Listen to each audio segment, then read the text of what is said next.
हरे कृष्णा, स्वागत है आपका मेरे चैनल विष्णु लोक में। तो आज की इस वीडियो में हम कवर करने वाले हैं भगवद गीता अध्याय 1 श्लोक नंबर 9 और 10। ये ज़्यादा बड़े नहीं हैं, छोटे छोटे ही हैं। तो इस वीडियो में हम 2 श्लोक कवर करते हैं। तो चलिए पढ़ते हैं श्लोक नंबर 9।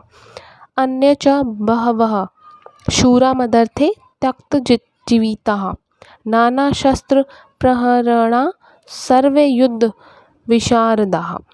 ऐसे अन्य अनेक वीर भी हैं जो मेरे लिए अपना जीवन त्याग करने के लिए उद्यत हैं।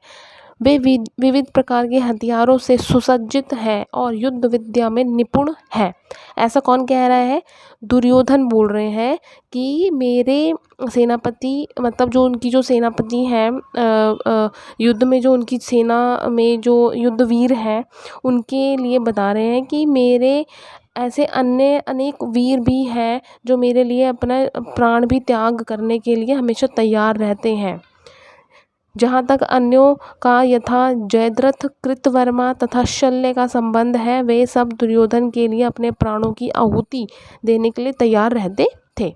दूसरे शब्दों में यह पूर्व निश्चित है कि वे अब पापी दुर्योधन के दल में सम्मिलित होने के कारण कुरुक्षेत्र के युद्ध में मारे जाएंगे। मतलब वही वाली बात है कि वो दुर्योधन के साथ अब शामिल हो चुके हैं, तो इस वजह से वो मारे जाएंगे, क्योंकि उनकी हार तो निश्चित है ही।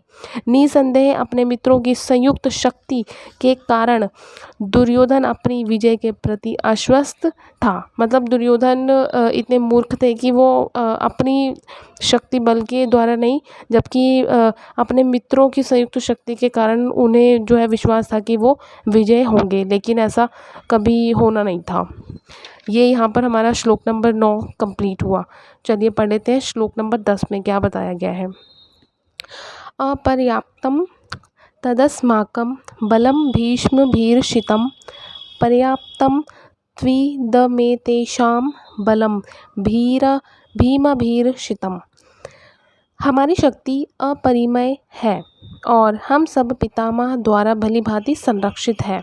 ऐसा दुर्योधन बोल रहे हैं कि जो हमारी शक्ति है वो अपरिमेय है। उन्हें घमंड था काफ़ी, और वो ये कहना चाहते हैं कि हम जो है हम सब पितामह द्वारा भली भांति संरक्षित है, जबकि पांडवों की शक्ति भीम द्वारा भली भांति संरक्षित होकर भी सीमित है।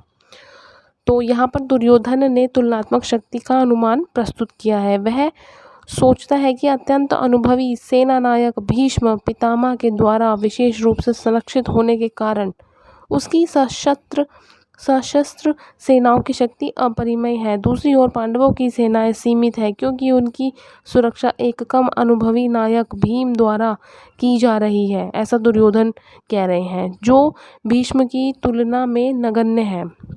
वो बता रहे हैं कि भीम के सामने जो है भीम की जो शक्तियाँ हैं वो भीष्म की तुलना में कुछ भी नहीं है।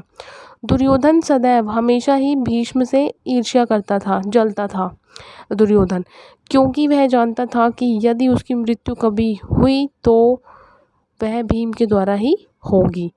लेकिन साथ ही उसे दृढ़ विश्वास था कि भीष्म की उपस्थिति में उसकी विजय निश्चित है।